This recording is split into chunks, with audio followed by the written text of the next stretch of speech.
We remain steadfast in our commitment in delivering local news that matters. Stories that inspire. Enriching the lives of Filipinos in the Philippines and across the globe. This is your GMA Regional TV. Buong puso para sa Pilipino. Kini ang mga dagkong balita karong Biyernes. 5 ka mga sakyanan nagkarambola sa Mandaue City, ang insidente nahulikam. Mga mukuha og plate number nangadlawon sa LTO-7. Himuanan og temporary plate number gidagsa. Lolo angol human badasmaga ng balay sa Talisay City sa usa ka sakyanan. O gidaghanon sa mga magtutudlo nga nanarbaho sa gawa sa nasod ni Saka.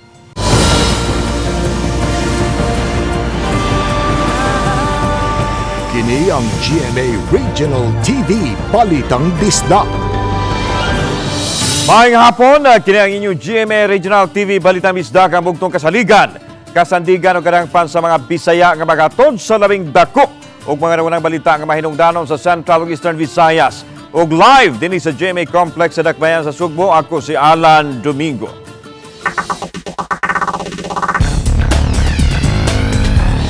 Karambola sa 5 ka mga sakyanan sa Mandaue City na hulikam. Pinagi sa CCTV sa Command Center. Makita ang nahitabo sa Don DM Cortez kagahapon sa buntag. Kining usa ka minibus makita ang mibalhin sa direksyon sa interior lane nga maigo sa unang mga sakyanan. Ngayong nawad-an kinog brake maong wa makontrol sa driver. Apektado sa karambola ang trailer, taxi, usa ka SUV. May upat usab nga nag-angkon og slight injuries gumikan sa insidente. Padayon ang pagtagsa sa mga taong nanguha sa ilang license plates sa mga buhatan sa Land Transportation Office sa Dakbayan sa Sugbo. Diin ang uban nangadlawon pa.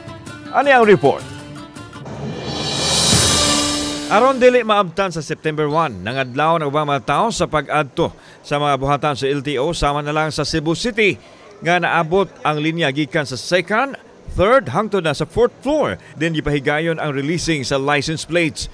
Hapsay ra hinuon ang linya ug hamugaway ang ilang kahimtang kay bugnaw ang dapit.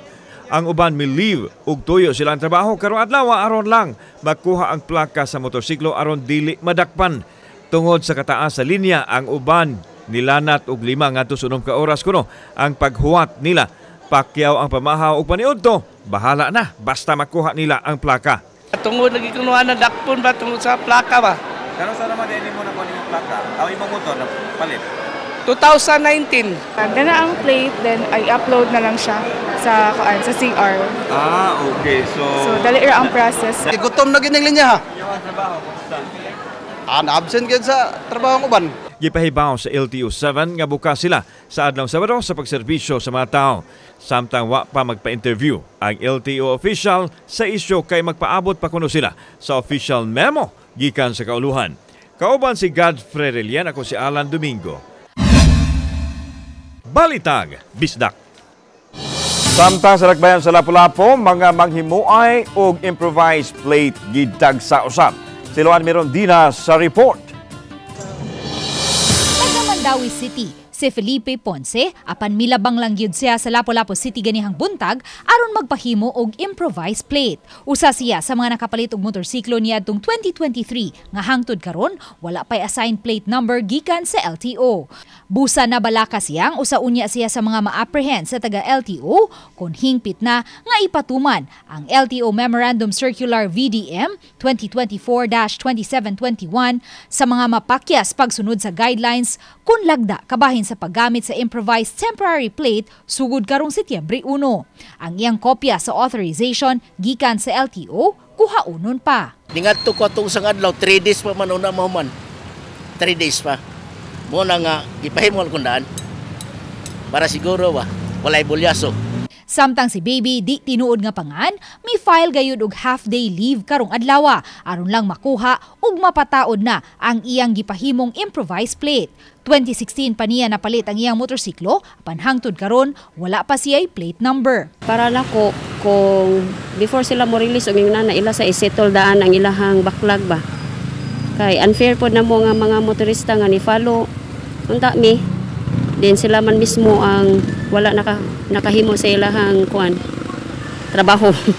Sila si Felipe ug Baby pipila lang sa mga midagsa ning duha ka mga pahimuan ug improvised plate sa Lapu-Lapu City. Matod sa usa sa mga manghimuay dinhi, mag-upat ka adlaw ng way puas ang pagdagsa sa mga motoristang nagpahimo og improvised plate. Sa kadaghan, dili na diha-diha dayon makuha ang improvised plate. Hinuon wa sila nagpasaka sa ilang presyo nga anaa lang gihapon sa tag 250 pesos apan metal plate na. One day lang.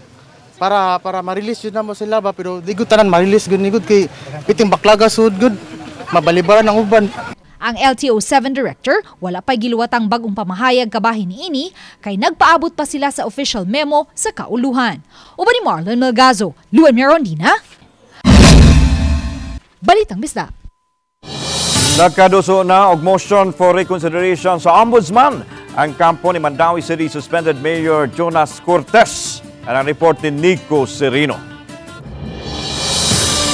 Kagahapon naduso na sa abogado ni suspended Mayor Jonas Cortez ang motion for reconsideration sa iyang kaso. Gifile kini dito sa opisina sa Ombudsman sa Kauluhan.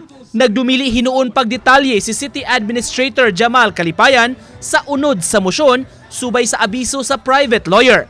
Apan panghinaot sa iyang kampo to dismiss the kanang case, no? Unya if ever gani na sila finding gyud nila kuan nga ma-dismiss to lessen the penalty if ever. Sa unang interview sa miaging simana, si Cortez miasoy sa puparehong sirkumstansya nga kaso nga gipasaka batok sa kanhi mayor sa Mandawi. Ang maong kaso gidismiss sa Ombudsman. Gikiha si Cortez tungod sa appointment niya sa kanhi nagduma sa City Social Welfare Office. Gikwestiyon ang lakang ug kwalifikasyon sa gitudlo butang nga gidepensaan ni Cortez kay iyang sinaligan og dunay agi. Sa desisyon sa Ombudsman, gipahamtangan siya og usa ka tuig nga suspension. Kagahapon sa groundbreaking ceremony sa bag-ong City Government Center nga gihimo sa grounds sa kanhi Cebu International Convention Center, si Cortez mitambong og namong isip usa ka private citizen. Ang nahitabo kaniya lakip sab sa nalakbitan ni Governor Gwen Garcia nga daw sa nakarelate sab kuno ni ini. Sayod ko kung unsay kahimtang ninyo karon. Nakaagisag ko ana.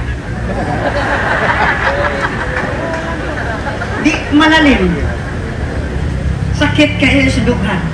Sa mga tao nga nagpaluyo niini, thank you so much. Because you made me stronger. Uban ni Philip Patricio, Nico Sereno, Balitang Bisdak.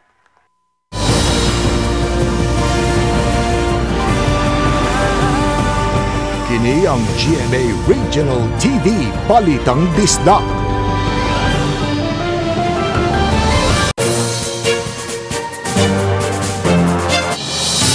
Nunod sa nasinating kalisod sa nasod, nagkadaghan usab ang mga Pinoy nga nanimpalad sa abroad. Ubay-ubay kanila mga magtutudlo tungod sa kadako sa sweldo nga gitanyag. Unsay epekto nini sa educational system sa aton nasod? Ato kining tugion sa RTV Presents ni Luan May Rondina.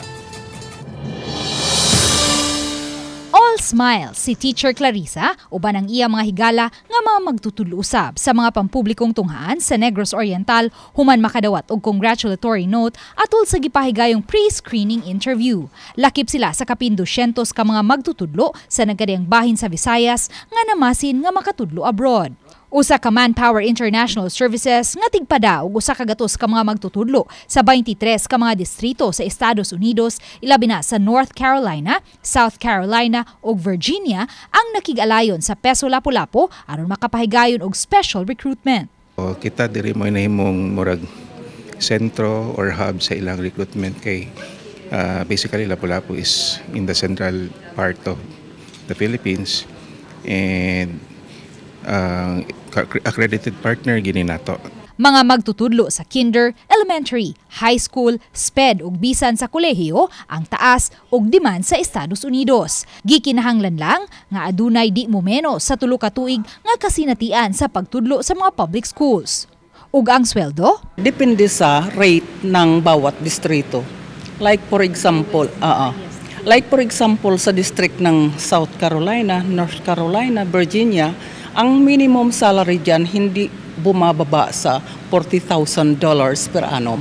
Matod ni Teacher Clarissa, gawa sa kadaghang paperworks ug dugang trabaho nga gihatag sa DepEd kanilang mga magtutudlo sa mga pampublikong tunghaan, but usab niyang mahatagan ug maayong kaugmaon ang duha niya ka mga anak. Gangkuan mga paperworks like bombarded gyud sa mga kanaganing dili na siya related sa teaching, sa imong nature, sa imong job, mga coordinatorship, mga ancillary functions, which is dili na mi ka focus sa amo ang pag-teach sa mga bata.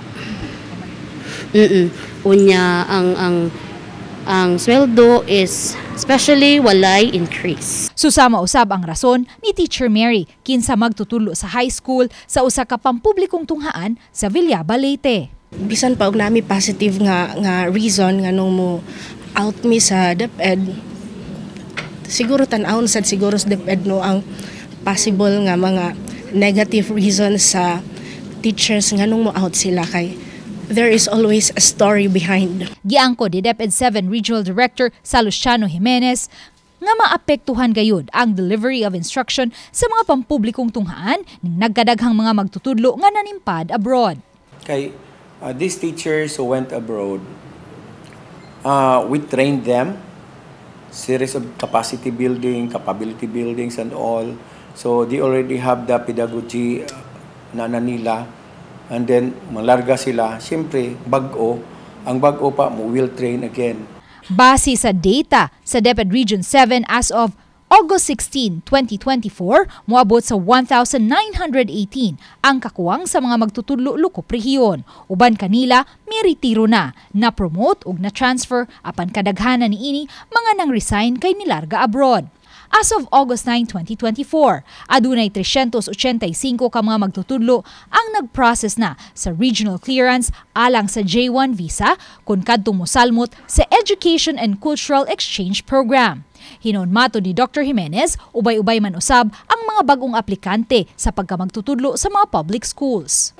Daghang kay applicants, every division daghang kay applicants, except sa naay mga specific kanang naay subject area sa senior high school na we need yun o kuan pod kanang mga experts ba. Gawa sa kasanatian ug expertise sa subject nga ilang gitudlo, dili ikalimod nga nabantog usab ang mga Pinoy nga mga magtutudlo sa maayong work ethic ug pagka-warm-hearted hinungdan nga in demand sila abroad. Samtang matanaw nga usa-usab kini ka oportunidad alang sa mga bagong magtutudlo nga makasulod sa mga public schools apan di usab ikalimod nga ubay-ubay sa mga milangyaw nga mga magtutudlo kadtong mga cream of the crop o mga maayong magtutudlo. Butang nga ngayon usab nga hinuklugan sa atong gobyerno aron kapugngan o bisan man lang kaminusan ang gihulagway nga brain drain. Uban ni Marlon Melgazo ug Godfrey Rilien, ako si Luan Merondina ug kini ang akong short dokyo. Naangol ang usa ka 78 anyos nga lalaki diha Mibanga aw sa kaunto sa kilid silang balay sa Sitio Libo, Barangay Mohon, Dakbayan sa Talisay. Alang sa detalye, ang live update ni Femari Dumabok Fem.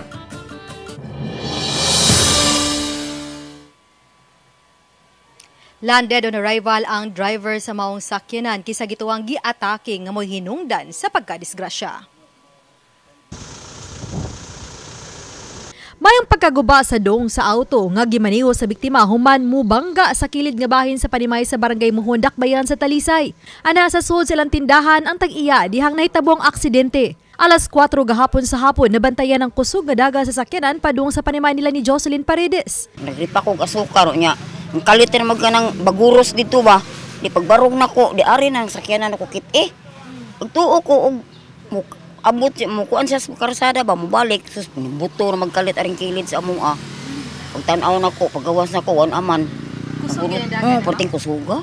Nagpabukal og tubig ang 78 anyos nga amahan ni Jocelyn sud sa ilang Panimay dihang nahitabong aksidente. Nakaangkon kini og mga samad ug bunog sa iyang lawas. Sa pakisusi sa City Toda, giingong padung sa tungkil sa lungsod sa Milanilla ang sakyanan nga gimaniho sa 41 anyos nga lalaki. Masok pas mo nakasaksi, ibuong na lang sila na murag ni kalit ikis-ikis ilang daan hangtod na dito sa paingon sa balay. So gani pagkaigo din sa bungbong sa balay, may pagkalupa mato ang balay, kining iyahang left side sa sakyanan nga likid nahugan to sa lupa hangtod nga na left side down siya. Kitabang sa mga sakop sa Talisay City disaster og sa City Toda ang 78 anyos nga biktima ug ang 41 anyos nga driver. Gilagway ni Greg Albius Jr., Assistant Operation Head sa Talisay Disaster Risk Reduction Management Office, nga wa na mulihok og mutubag ang driver sa dang gitabang nila kini. Nga gideklarar nga dead on arrival sa pag-abot sa ospital. Sadly, pag-abot sa hospital, mo to na-injure sa hospital, na-pronounce na sa doktor, mo na to ang kuan. Yes, ma'am. Sa kuan sa doktor, ma'am, nakita is medical side gid siya. Possible siguro nag-heart attack or cardiac arrest. And then mo to na disgrasya siya, taas-taas iyang gilarasan or giagian nga road. Gidala usab sa ospital ang 78 anyos nga biktima apan nakagawas lang pod dayon. Anaa sa impounding area sa Talisay City Hall ang sakyanan nga naaksidente. Lan matuod sa Talisay City Police nga nagkasabot ra ang duha ka habig, ang tag-iya sa panimay ug ang tag-iya sa sakyanan. Ang tag-iya sa sakyanan ang mipasalig nga muabaga sa pagpatambal sa 78 anyos nga lolo ug ang pagpaayo sa parte sa panimay nga naguba. Lan? Okay, daghang salamat, Family Dumabok.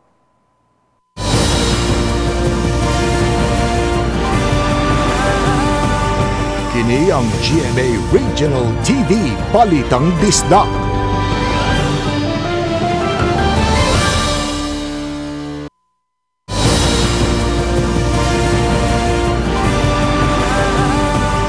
Kini ang GMA Regional TV Balitang Disda. Imahin sa Birhen sa Regla, musugod na sa pagsuroy karong Setyembre 1 sa naganiyang simbahan sa Sugbo. Samtang subay sa naghiangat kapistahan sa Birhen sa Regla, bagong kura paroko buot ibalik ang naandang agianan sa mga debuto paingon sa shrine. Si Luan Mirondina sa report. Sugod karong Setyembre 1, magsugod na usab ang patronal visit sa imahin sa Birhen sa Regla nga mausab ang opisyal nga pagbukas sa kasaulugan sa 289th Annual Fiesta sa Birhen sa Regla. Human sa send-off mass ni ini sa simbahan sa Birhen sa Regla sa alas 10 sa buntag. Daduna ang imahin sa mahal nga Birhen sa Archdiocesan Shrine of the Immaculate Heart of Mary sa lungsod sa Minglanilla. Magpabilin kini didto sulod sa duha ka adlaw, dayon daduna usab kini sa Basilica Minore del Santo Niño. Sa katapusang simana sa Setyembre, ngadto sa unang simana sa Oktubre, sa mga simbahan na usab sa Isla sa Camotes, mubisita ang imahen sa Birhen sa Regla, ug dayon sa mga simbahan sa Dakbayan sa Lapu-Lapu. Kay part man na sa iya nga siya ang patrona, moduaw siya sa tanang sakop niya diri. Unya kay National Shrine man kita, part of the promotion of the devotion to Our Lady of the Rule, mosuri siya sa lagkalain-lain mga parokya. Samtang gipahibaw ni Reverend Father Benido Tumol, MSc, ang bag-ong kora paroko sa simbahan sa Birhen sa Regla nga ibalik sa naandang agianan ang mga deboto nga buot mo bisita ug managkot sa shrine sa Birhen sa Regla. Sa Reverend Father Tumol, opisyal nga nainstalar isip kora paroko sa simbahan sa Birhen sa Regla niadto lang Agosto 20. Ang gate sa may Risdon Street ang magsilbing entrance, samtang ang gate sa BMD Mataga Street ang magsilbing exit. Ang mga musulod agi sa gate sa BMD Mataga Street kadto lang diretso musulod sa simbahan. Ipatuman kini sa simbahan sa dili pa magsugod ang misa nobinaryo karong Nobyembre. Kay dito dapita landong for the pilgrims nga mag-queue man na sila in line gyud na sa kay daghang mo ginamuadto. So dili kayo init. Landong dito bugnaw kay naay mga kahoy. Uban ni Marlon Melgazo, Luan Mirondina, Balitang Bisda. Holiday karon sa Mandawi City. Nagsaulog sa ilang charter anniversary sukad nahimo kining syudad. Ang report ni Nico Serino. Sa bispera sa charter anniversary gihimo kagahapon ang usa sa labing dakong kalihukan sa Dakbayan karong tuiga. Kini ang groundbreaking sa tukuron nga City Government Center. Dito sa CICC grounds gihimo ug gitambungan sa mga city officials ug ni Governor Gwen Garcia. Karong adlaw sa Charter Day anniversary mismo nahimong simple ra ang kalihukan. Unang gisugdan pinaagi sa usa ka parada nga gisalmutan sa mga city employees ug tagalain-laing national agencies. Gipangunayan sa mga local officials ang kalihukan. Human niini, mitambong sila sa misa dito sa National Shrine of St. Joseph. Si Auxiliary Bishop Midfield Billones ang misaulog sa Santos nga misa, agig pasalamat sa ika-55 katuig sukad nahimong syudad ang kaniadto lungsod sa Mandaue. Pagkahuman sa Santos nga misa, gipangunayan sa acting mayor, mga city councilors ug barangay officials ang aktibidad sa City Hall grounds. Naghiusa sila sa pag-isa sa flag sa Mandaue City LGU ug sa tanang 27 ka barangay. Sa iyang mensahe, nagpasalamat si acting mayor Glenn Bersede sa tanan nga miserbisyo sa katawhan ug mihandom sa giagian sa Mandaue hangtod karon. Today, we recognize that our growth and success are the result of everyone's hard work and teamwork. The progress we've made isn't just for a few, it's for all of us who dream of a better Mandaue. Uban ni Philip Patricio Nico Sereno, Balitang Bisdak. Mga kapuso, aduna na grand winner sa Kapuso Kasiyahan Panalo promo ay nagkaraog sa 100,000 pesos gikan sa Naga Camarines Resort. Samtang laing upat ka Lucky Cebuano ay nagkaraog og 2,000 pesos sa week 6 sa Cebu. Alang sa kumplitong listahan sa mga midaog sa ika-unom nga semana, mamamahimong iscan ang QR code nga makita karon sa iyong TV screen. Mag-amping sa scam text o dili magpailad. O alang usab sa duhang detalye sa mga midaong sa Kapuso Kasiyahan Panalo promo. Bisitaha o i-follow ang GMA promos page. Salamat sa mga mi-appeal o sa masunod pang mga promo. Sa atong balitang barangay, mga manupyo sa sitio Dita, Barangay Pulang Bato, Dakbayan, Sugbo, nabalaka silang kahimtang human mahugno ang riprap sa sapa. Sayra nato ang ilang kahimtang pinaagi nining report. Kini ang sitwasyon sa kilid sa sapa sa Butuanon diin nasiak ug nahugno gyud ang simentadong riprap ni adtong Biyernes sa hapon tungod sa bulog sa baha. Dili mo minos sa 17 ka balay ang nag-ungaw sa Kakuyaw kay mihumok na ang yuta haduol sa nahugnong riprap. Matod sa mga apektadong residente nga di na sila makatog ilabi na nga padong na ang panahon sa La Nina. Nako na siyang gi-report niya. Paibaw naman na sila niya. Ningon sila nga magpada sila og ang taga city man to ninganhi. Magpada sila og payloader kay ila kunong pabutangan og bato. Maram sad to among hangyo. Nya nahog na lang sir, mag sila ni balik. Napadangat na nila sa mga hingtungtang ahinsya sa gamhanan, sa Dakbayan ug sa DPWH ang ilang kahimtang ug kabalaka apan wa matod pa kini maaksyon ni. Mohangyon ta minimo acting Mayor Garcia. Mayor, taga intawon nig tubag ning among problema diri sa Daplin sa pa Mayor kay risgo kay sa among mga kinabuhi. Nasairan nga lakip ang Butuanon River sa programa sa gamhanan sa pagpalig-on sa kasapaan nga gigahinan og 8 billion pesos. Gikatakdang kuhaan sa ilang habig ang Barangay Pulang Bato, Cebu City LGU ug ang DPWH. Kauban si Godfrey Relian, ako si Alan Domingo. Balitang Bisdak. Patay na nga napalga ng usakam na nagat sa Siquijor. Ang 73 anyos nga biktima gila nga si Guilim Bantilan nga taga lungsod sa Larena. Nakitaan siya nga wala nay kinabuhi sa baybayon. Matod pa namukot siya og dinhi nakasinati og kutas tungod sa gihambin niyang asma. Samtang sa lungsod sa San Juan sa Siquijor gihapon, nakit-ang nag-utaw-utaw sa kadagatan sa Kangmunag ang 46 anyos nga si Richard Pershados. Ang usa siyang mga higala ang nakakita niya. Samtang giangkon siyang manghod nga adunay gihambing balatian si Richard. It's a mixed emotion. Wala akong kabalo po sa ibaton kaya na ako sa US and then whole day wala pinabuhat kaya naman akong nalupong. It's very painful. Base sa inisyal nga pakisusi sa kapulisan, way timailhan nga adunay foul play sa kamatayon sa duruha. Wala na'y kinabuhi nga nakita sa sulod sa ilang panimay ang 68 anyos nga lalaki. Samtang ang 69 anyos nga asawa ni ini nga bedridden gidali pagdala sa tambalanan.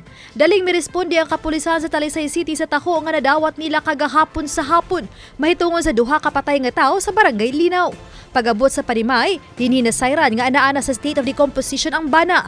Samtang gidali sa pagdala sa ospital ang asawa kinsa naglubog na sa katre. Ang magtiayon ra ang nagpuyo sa panimay samtang ilang anak at tuwa sa gawas sa nasud. Maski way nakita nga foul play, may rekomendar ang kapulisan nga ipaubos sa autopsy ang lawas sa bana.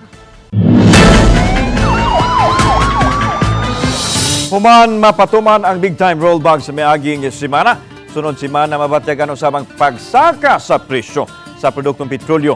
Gibanabana ni Assistant Director Odila Romero sa Department of Energy Oil Industry Management Bureau nga musaka ang presyo gikan sa 20 ngadto sa 45 centavos nga aumento sa gasolina matag litro. 20 centavos usab ang aumento sa krudo matag litro samtang 45 ngadto sa 55 sentimos ang aumento usab sa kerosene matag litro. Hinuon masayran ang eksakto aumento sa presyo sa Setyembre 3 na adlawng Martes.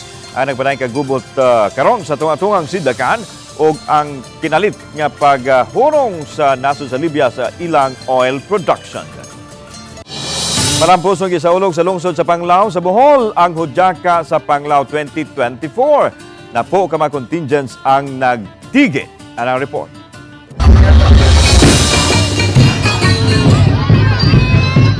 Nagkahiusa ang tanang mga taga-Panglao alang sa tinuig na kasaulugan sa Hudyaka sa Panglao 2024. Gihulagway labing karaan nga festival kini sa Bohol nga sa ulugon matag Agosto 28 subay sa kapistahan ni Senyor San Agustin ang patron sa Panglao. Napo ka mga contingents gikan sa laing-laing mga barangay sa Panglao sa Bohol ang nagtigi. Sulob ang mga mabulok kong costume of crops, nagtigi sila alang sa street dance ingon man mga festival queens.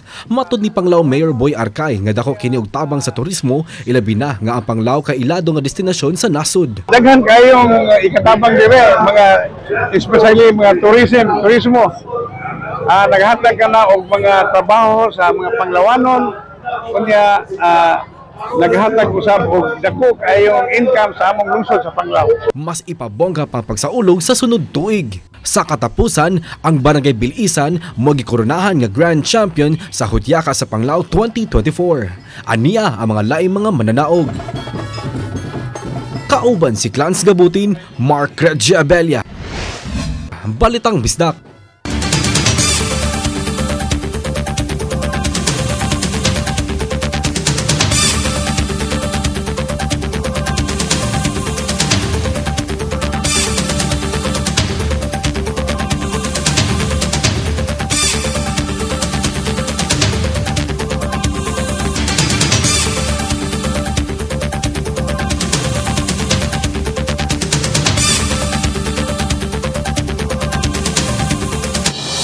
Bagong Mandawi City Government Center, giragda ng sugdan ang konstruksyon. Gihimo ang groundbreaking ceremony sa ground mismo sa kaniadtong Cebu International Convention Center kon CICC. At ubangan sa karang edipisyo tukuron ang bagong City Hall sa Mandawi. Espesyal nga bisita sa groundbreaking si Governor Glenn Garcia ug mga city officials pinanguluhan ni Acting Mayor Glenn Bersedi. Itambong sab ang gisuspensong mayor nga si Mayor Jonas Cortez nga nagpasalamat sa Kapitolyo o sa mitabang aron madayon ang damgo nga sa mga Mandawihanon. Ang syudad mulon og 3 bilyones pesos aron makapabarog sa edipisyo ug mabalhin na ang tanang opisina sa city government. Si Garcia sa iyang bahin kung nagsagol ang iyang emosyon sa kalihukan ug nagbalik lantaw sa pagtugod kaniadto sa CICC alang sa 12 ASEAN Summit.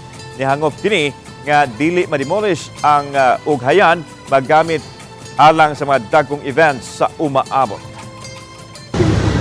We are not only laying the foundation of a building, but we are laying a foundation of our future. A future where every Mandawihanon feels cared for. Every corner of new generation government center embodies his dream of a better, brighter Mandawi for all of us. Kining inyong proyekto karon mao kini ang redemption, the redemption of the CICC and the redemption of the Cebuano spirit.